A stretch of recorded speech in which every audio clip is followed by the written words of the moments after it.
नमस्कार, मैं रफी और आप देख रहे हैं डीएनए इंडिया। राजस्थान उप मुख्यमंत्री दिया कुमारी एक दिवसीय दौरे पर अजमेर पहुंची। राजस्थान दिवस साप्ताहिक महोत्सव में अंत्योदय कल्याण समारोह का अजमेर में जिला स्तरीय कार्यक्रम आयोजित हुआ, जिसमें डिप्टी सीएम दिया कुमारी ने शिरकत की। जहां डिप्टी सीएम के आगमन पर भाजपा नेताओं ने माला, शॉल व साफा पहनाकर स्वागत किया। इस कार्यक्रम के दौरान राजनेता, जनप्रतिनिधि व कई प्रशासनिक अधिकारी भी मौजूद रहे। राजस्थान की उप मुख्यमंत्री दिया कुमारी एक दिवसीय दौरे पर अजमेर पहुंची। राजस्थान दिवस साप्ताहिक महोत्सव में अंत्योदय कल्याण समारोह का अजमेर में जिला स्तरीय कार्यक्रम आयोजित हुआ, जिसमें डिप्टी सीएम दिया कुमारी ने शिरकत की। डिप्टी सीएम के आगमन पर भाजपा नेताओं ने माला, शॉल व साफा पहनाकर उनका स्वागत किया। इस कार्यक्रम के दौरान राजनेता, जनप्रतिनिधि व कई प्रशासनिक अधिकारी भी मौजूद रहे। वहीं दूसरी ओर मीडिया से रूबरू होते हुए डिप्टी सीएम दिया कुमारी ने कहा कि पिछले 5 साल राजस्थान पीछे चला गया था। अब राजस्थान पीछे नहीं है, प्रदेश में काफी काम हुआ है। सप्ताह भर का कार्यक्रम आयोजित किया जा रहा है, जिसमें आज गरीब कल्याण की कई योजनाओं का शुभारंभ भरतपुर में मुख्यमंत्री भजनलाल शर्मा ने किया। 31 मार्च तक ये कार्यक्रम आयोजित किए जाएंगे। अलग अलग विभागों के ये कार्यक्रम हो रहे हैं। विभागों के महत्वपूर्ण काम और योजना डायरेक्ट लाभार्थियों तक पहुंचाने का काम किया जा रहा है। हर जिले में ये कार्यक्रम हो रहा है। गौरवान्वित महसूस कर रहे हैं कि राजस्थान स्थापना दिवस को धूमधाम से मनाया जा रहा है। 7 दिन का कार्यक्रम किसी भी सरकार ने नहीं किया, हमारी सरकार कर रही है, यह बहुत खुशी की बात है। दिया कुमारी ने कहा, राजस्थान वीरों और वीरांगनाओं की धरती है, शौर्य और बलिदान की धरती है।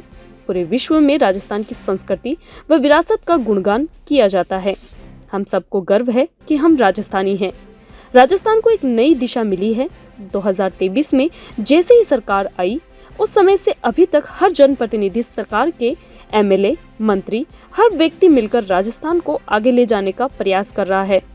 राजस्थान किसी कारण से 5 साल पीछे चला गया था, लेकिन अब 1 साल में धरातल पर जो काम किया गया है, राजस्थान अब पीछे नहीं है। डबल इंजन की सरकार है, कोई भी रुकावट हमारे सामने नहीं आने वाली है और ना हम आने देंगे। कार्यक्रम है, उसमें आज गरीब कल्याण की बहुत सारी योजनाएं हैं, जिनका शुभारंभ मुख्यमंत्री जी द्वारा हुआ है भरतपुर में। और जितने भी हमारे अंत्योदय की हमारा जो संकल्प है, पार्टी का भी है और राजस्थान को भी हमने उसमें जोड़ा है कि राजस्थान में भी कोई भी वंचित ना रहे, कोई भी व्यक्ति गरीब ना रहे, हर व्यक्ति को योजना का लाभ मिले, विकास का लाभ मिले। तो आज बहुत खुशी की बात है कि बहुत सारी जो हमारी योजनाएं हैं उनका शुभारंभ भी हुआ। लाभार्थियों को बहुत सारे, चाहे हम केंद्र सरकार की योजना की बात करें, राज्य सरकार की योजनाओं की बात करें, बजट घोषणाओं की बात करें, उनका बहुत अच्छा शुभारंभ हुआ है मुख्यमंत्री जी द्वारा। और ये कार्यक्रम हमारे चलते रहेंगे 31 तारीख तक, जिसमें अलग अलग, जैसे आपने देखा महिलाओं का हुआ था बाड़मेर में, फिर कल किसानों का था बीकानेर में, आज भरतपुर में है, आगे कोटा में भी है, भीलवाड़ा में भी है, जयपुर में भी है। अलग अलग विभागों के कार्यक्रम हैं और उन विभागों की जितनी भी महत्वपूर्ण काम है, योजनाएं हैं, उनका लाभ डायरेक्टली लाभार्थियों तक पहुंचने का काम है। और इसमें हर जिलों में भी कार्यक्रम हो रहे हैं और जहां मुख्यमंत्री जी जा रहे हैं वहां भी वो राज्य का जो राज्य स्तरीय कार्यक्रम है उसमें वो भाग ले रहे हैं। बहुत खुशी की बात है, ऐसा पहली बार राजस्थान में हुआ है।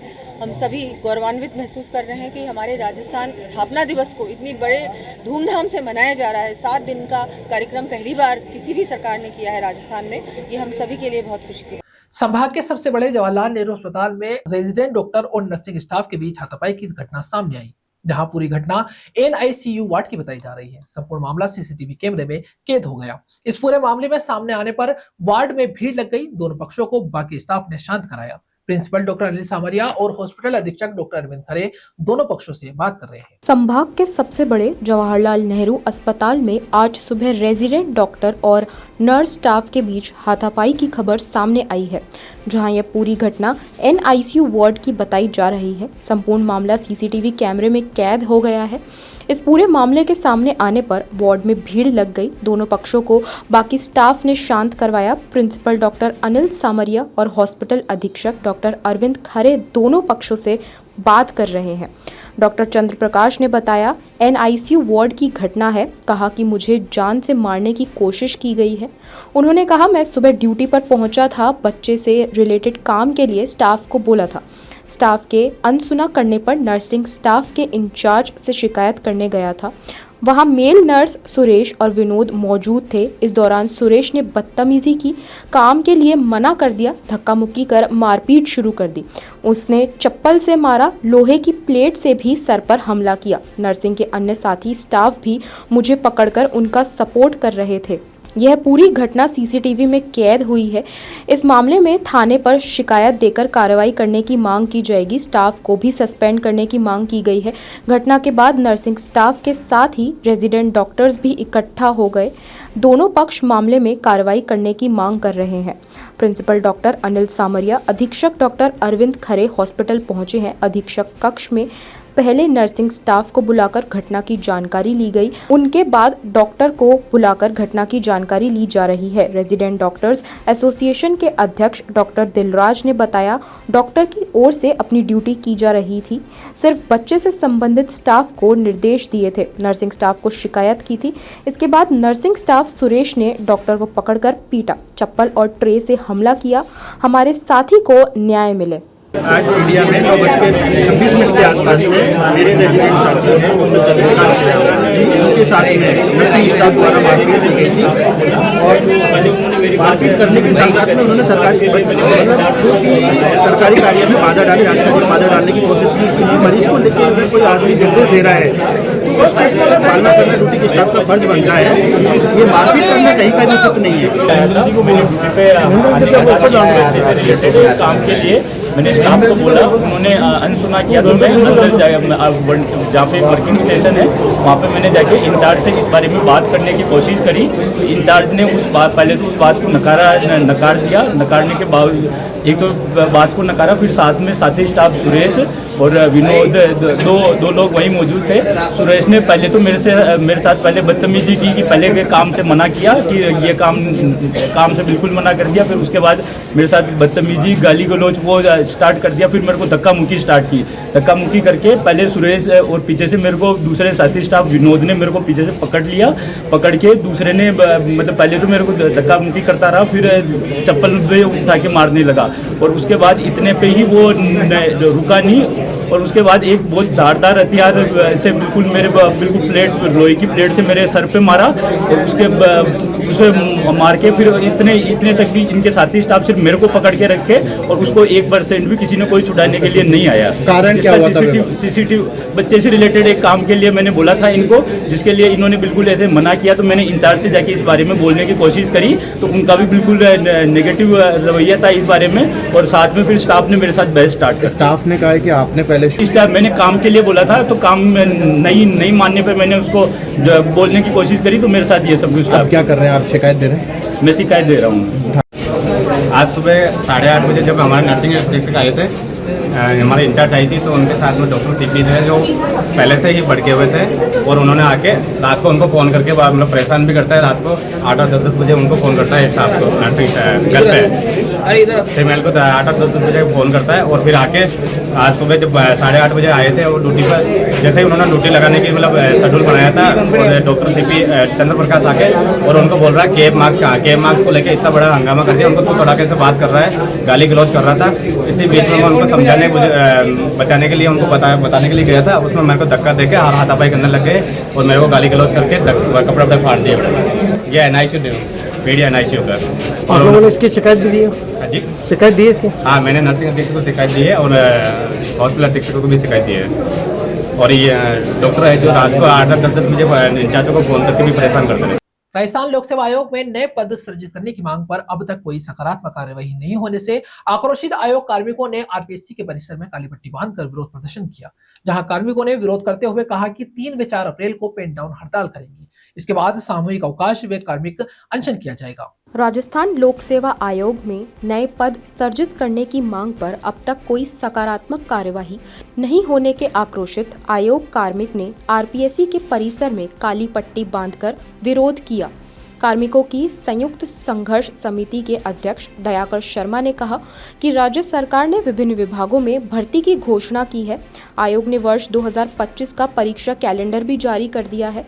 इस कैलेंडर में स्पष्ट है कि पिछले साल के मुकाबले इस साल 2 गुना भर्ती परीक्षाएं आयोजित होंगी। इसके विपरीत आयोग में स्टाफ की संख्या में बढ़ोतरी नहीं की गई है, इसलिए आयोग में राजपत्रित अधिकारी स्वर्ण के 31 और अराजपत्रित स्वर्ण के 67 नए पद सृजित किए जाएं। पिछले साल से ही आयोग प्रशासन से नए पद सृजित करने की मांग की जा रही है। उसी क्रम में 10 मार्च को संयुक्त संघर्ष समिति का विघटन किया गया था। समिति ने आयोग को इस विषय पर ज्ञापन भी दिया। ज्ञापन देकर बताया गया कि नई पद सृजित किए जाएं।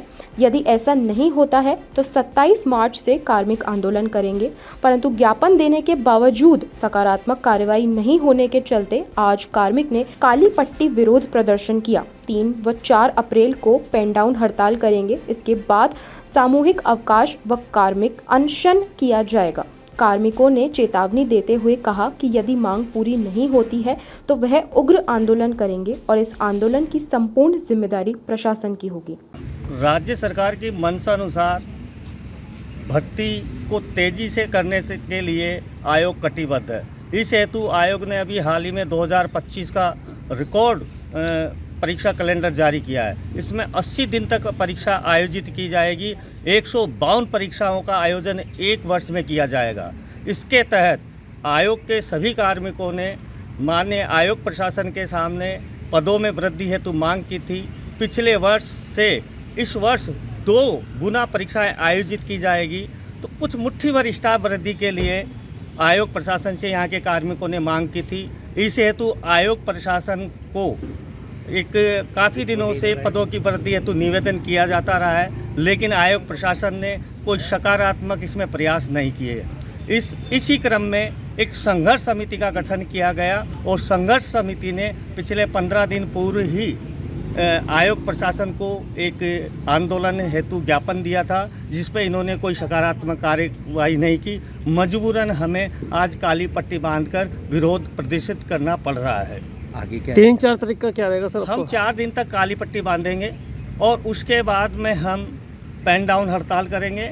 उसके बाद हम सामूहिक अवकाश लेंगे और इसके बाद भी अगर काम नहीं चला तो आयोग के समस्त कार्मिक हड़ताल पर आवेंगे, जिसकी समस्त जिम्मेदारी इस हठीले प्रशासन की होगी। ताज्जुब की बात होती है, यह प्रशासन विगत हमने 15 दिन से अल्टीमेटम दे रखा है, लेकिन आज तक इन्होंने बुलाकर कोई कार्रवाई, किसी भी कार्रवाई से अवगत नहीं करवाया कि हम आपके पक्ष में ये कार्रवाई कर रहे हैं। मजबूरन हमें आज काली पट्टी बांधकर विरोध प्रदर्शन करना पड़ रहा है, जिसकी समस्त जिम्मेदारी आयोग पर। यहाँ रुकते हैं एक छोटे से ब्रेक के लिए। जल्द हाजिर होंगे खबरों के नए सफर के साथ। कैंसर बीमारी ही ऐसी है, चिंता तो होगी ना। लेकिन अब अपनी चिंता को बदलो विश्वास में, क्योंकि आदिनाथ कैंसर मेडिसिटी में है रेडियोथेरेपी, कीमोथेरेपी और कैंसर सर्जरी के उपचार के साथ आधुनिक सुविधाएं भी। विजिट करें आदिनाथ कैंसर मेडिसिटी एट चाची आवास Ajmer.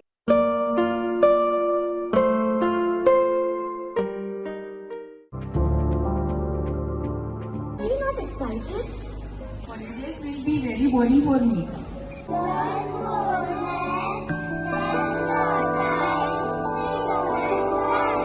And opt for cuisine, black rice and sugar. This black rice has a very unique flavor.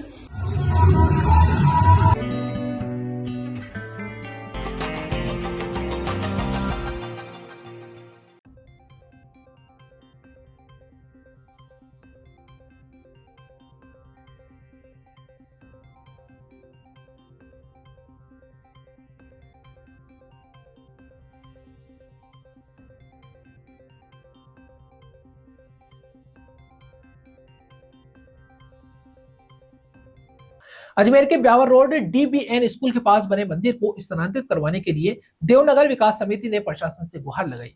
समिति के कार्यकर्ताओं ने मुख्य मार्ग के बीच आ रहे मंदिर को स्थानांतरित करवाने के लिए जिला कलेक्टर लोकबंधु को ज्ञापन सौंपा।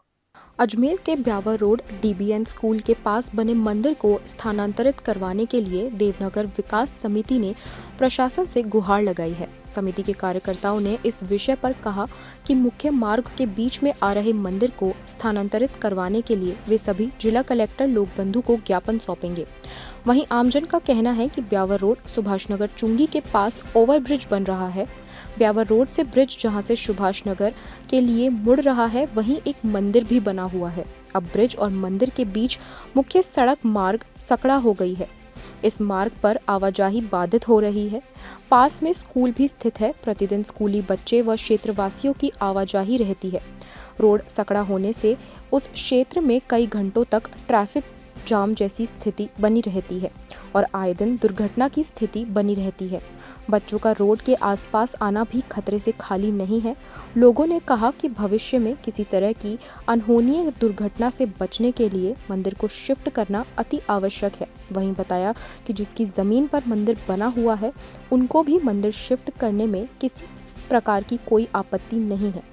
जहां क्षेत्रवासियों ने प्रशासन से वर्तमान व भविष्य की यातायात व्यवस्था को देखते हुए इस मंदिर को तुरंत स्थानांतरित गुहार लगाई है। ये समस्या आज देवनगर विकास समिति की वजह से आज हमारे कॉलोनी वासियों का इतनी परेशानी रही है। हमारे बच्चे हम आम पब्लिक नहीं निकल पाती है। ये मंदिर रोड चौड़ा हो जाए कम से कम तो आम पब्लिक भी निकल सकती है।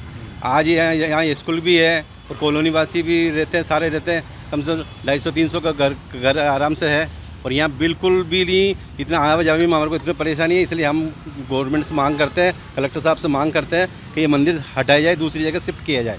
इसलिए हमने कलेक्टर साहब को भी लिख के दे दिया, PWD को भी लिख के दिया, नगर निगम को भी लिख के दे दिया हमने, और अनीता बदल मैडम को, विधायक महोदय को भी लिख के दे दिया। हाँ, और जिसकी ज़मीन है उसने भी लिख के दे दिया है कि ये ज़मीन मेरी है, मेरे को कोई ऑब्जेक्शन नहीं है, आप हटा सकते हो। उनका उषा देवी नाम है उनका। आम पब्लिक निकले, आज एक वीडियो कोच निकलने में भी बहुत परेशानी होती है और वीडियो कोच आ जाती है तो मोहल्ला वाले निवासी और ये आम पब्लिक निकल नहीं पाती है और इतनी परेशानी हो जाती है कि आए दिन जाम लगता है यहाँ। आज हमारे एलिवेटेड रोड बनने से कॉलोनी वासियों को बहुत ज़्यादा परेशानी का सामना करना पड़ रहा है। पास में स्कूल के बच्चे भी आते हैं, रात दिन आते हैं, वो भी परेशान होते हैं। छोटे छोटे बच्चे स्कूल के सुबह शाम से निकलते हैं, उनको भी बहुत परेशानी। स्कूल छूटने के बाद में यहाँ बहुत ज़्यादा जाम का होता है, इसलिए रोड चौड़ा किया जाए और ये मंदिर दूसरी जगह। और मेरा एक्सीडेंट इसी वजह से हुआ था, ये रोड चौड़ा नहीं होने की वजह से मेरे पाँव में फ्रैक्चर हो चुका है। क्या दिक्कत है? रोड की ट्रैफिक, रोड बहुत छोटा हो गया है ये, और वही बसेज वगैरह, ये हाईवे ब्यावर अजमेर वाला हाईवे है जो रोड, इस पर अब वोल्वो ट्रैफिक भी, वोल्वो बसेज भी यहाँ से निकलती है, लेकिन जगह नहीं है यहाँ पे। तो उसके वही दिक्कत ये है, पैदल की पोजीशन में दिक्कत है। तो वोल्वो का ट्रैफिक कहाँ से निकलेगा, लेकिन यहाँ से वोल्वो बसेस भी निकल रही थी पहले, तो उसकी वजह से बहुत बड़ी परेशानी पूरी कॉलोनी में सब जगह परेशानी हो रही है। तो इसका थोड़ा सा सोल्यूशन करके कोई रास्ता। रोटरी क्लब नसीराबाद व रोटरी क्लब अजमेर के संयुक्त तत्वावधान में महात्मा गांधी राजकीय विद्यालय नसीराबाद में 50 टेबल व 50 कुर्सियां भेंट की गई। नसीराबाद के क्लब अध्यक्ष मुकेश मित्तल ने बताया कि हमारे देश में सरकारी स्कूल की व्यवस्था हमारे देश के बच्चों के भविष्य के लिए अनुकूल नहीं है तथा 60% स्कूलों में सभी बच्चों के बैठने के लिए बेंच उपलब्ध नहीं है। साधारण और बुनियादी इंफ्रास्ट्रक्चर की अनुपस्थिति से बच्चों के विकास में बाधा आती है। उनकी लेखनी अच्छी नहीं होती है और गलत मुद्रा में बैठने के कारण बच्चों की पीठ में दर्द होता है। इन समस्या को देखते हुए बच्चों के बैठने हेतु रोटरी क्लब नसीराबाद व रोटरी क्लब अजमेर के संयुक्त सहयोग से महात्मा गांधी राजकीय विद्यालय नसीराबाद में 50 टेबल व 50 कुर्सी भेंट की गई, जिसमें अजमेर रोटरी क्लब के सदस्य, नसीराबाद रोटरी क्लब के सदस्य व हमारे आने वाली डीजी डॉक्टर निशा शेखावत मौजूद रहीं। रोटरी क्लब नसीराबाद के अध्यक्ष मुकेश मित्तल ने बताया कि क्लब के असिस्टेंट गवर्नर अमित तापड़िया ने भी 2 कूलर स्कूल प्रशासन को अपने पिताजी की द्वितीय पुण्यतिथि की स्मृति में दिए हैं। वहीं क्लब सदस्य ध्रुव गोयल ने भी 2 व्हाइट बोर्ड स्कूल प्रशासन को अपनी तरफ से भेंट किए। कार्यक्रम में स्कूल प्रशासन के सभी पदाधिकारी और स्टाफ और छात्राएं मौजूद रहे।